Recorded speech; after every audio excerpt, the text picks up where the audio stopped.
Shwa bangin sedang ya ke kubor, ni kerpat ipi ki nongpek, ban subscribe ya ke ni ke channel, ban klik ya notification bell, bapin yo kloy ki kubor na ke jela. Ke kynhun Ialehkai jong ke Sabah Muswang SC kelalong syndon ke ladduh haka Lyngpung Ialehkai Republic Day Cup Under 13 Football League Tournament Final Ladthadlaboh. Pynïaid ke Jaiñtia District Sports Association Jowai ryngkat ke jingïatreilang buat keyboard pynïaid District ke West Jaiñtia Hills Haba dan Kiang Nangbah Stadium Ladthadlaboh Dongmihsngi. Nakaliang ke Sabah Muswang SC kala job lemba ke jingïashut tiebreaker da argo lakaway ya ke Demthring SC.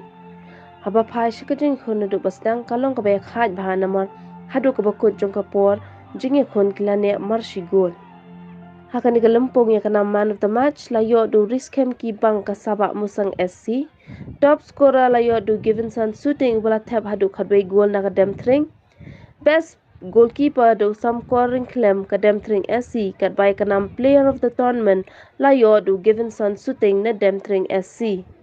Ke kynhun ke layo rai kenam ladduh akan ke jingïakhun final ke layo rong ya kepisah ke ba arpo hajar tingka kadba ke kynhun bawan ba ar ke layo Shipo hajar tingka lambat ki trofi.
Riskhemki Bang.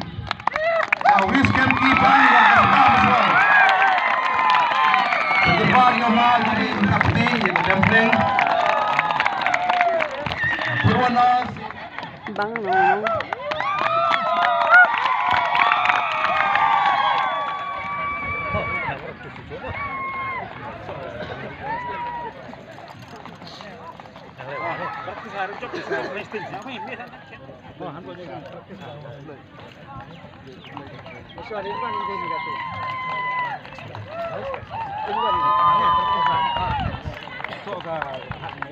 Kepada Sabah.